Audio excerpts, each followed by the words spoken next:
Hey there! Today I'm excited to take a look at the characters that make up the Wakandan faction and how they are easily able to stand among the bigger rosters of the Avengers and the Cabal without looking weak.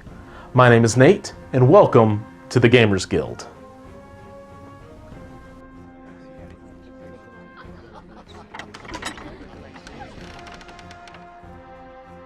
Thankfully for probably both you and I'm not going to start by reading through all 4 of these character cards. If you do want to know exactly what these characters do and how their abilities read, I'll have a link down in the description below with pictures of the cards from Atomic Mass Games streams where they've shown off the cards in the past so that you can read through them. This video rather is going to be an overview of the faction, how each member contributes to the team uniquely, some other characters that may pair well with the Wakandans, and even some tips on which crisis cards would be good ones to bring with them. The Wakandan faction as a whole synergizes very well with one another, and seems to really enjoy playing to the objectives and scoring victory points rather than winning by total elimination. But they do have a scalpel for removing difficult or annoying enemies if the need arises. The leadership ability for the faction is King of Wakanda, and is on Black Panther's character card to no one's surprise. It allows a character to reroll 1 dice for 1 power during a dodge, attack, or defense roll. This is a great power, and it provides consistency across your team for some of the more vital roles when trying to keep a character standing or pushing through that last bit of damage. And the Wakandans love their dice consistency. For just 2 power, Panther has the ability to reroll any number of his attack dice for the rest of the turn.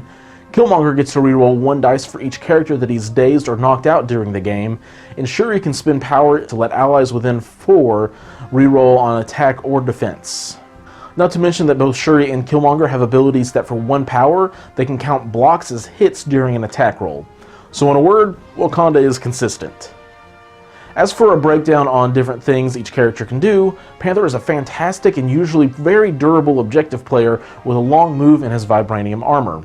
His long move can help him snag extraction objectives very easily, and his different defensive abilities help him hold on to it.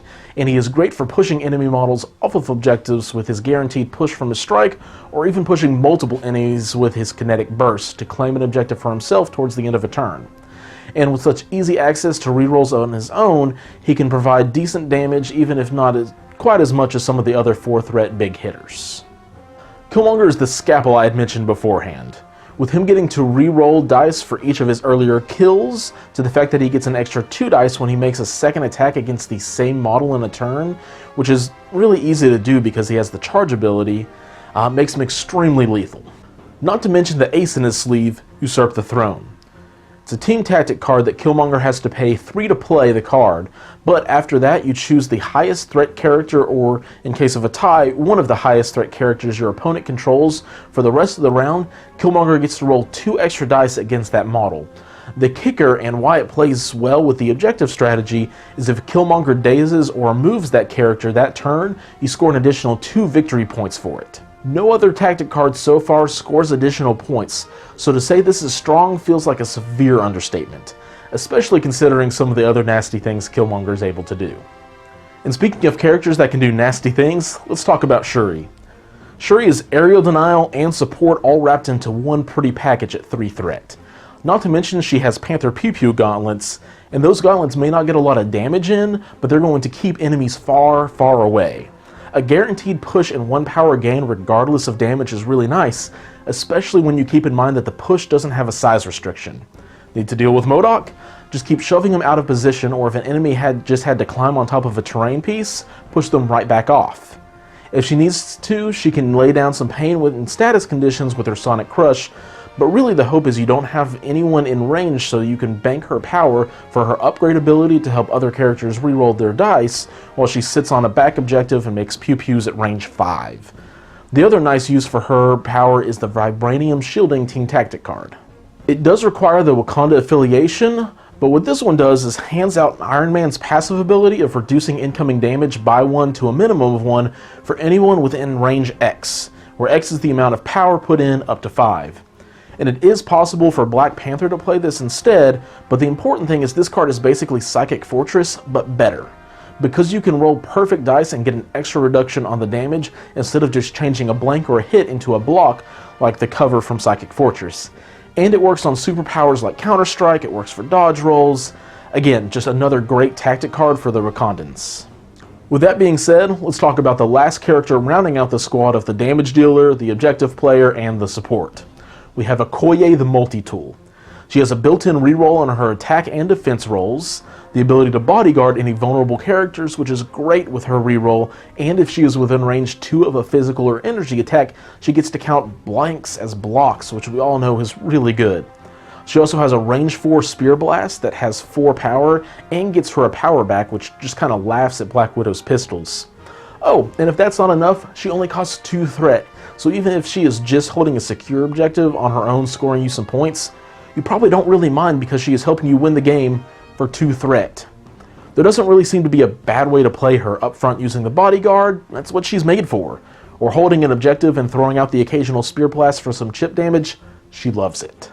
Another thing to point out that makes the Wakandan faction really strong is the stacking of rerolls. You may have noticed there is no rule in Marvel Crisis Protocol about a die being able to only be rerolled once. So as long as you have abilities that allow it, you can keep rerolling dice until you run out of ways to reroll them or hit a failure.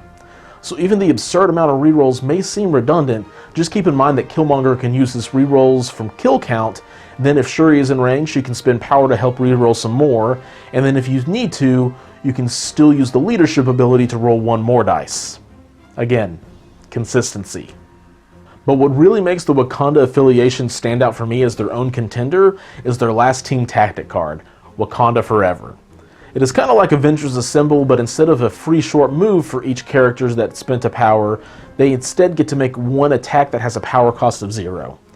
So on your turn, you can spend 1 power from any number of Wakandan affiliation members.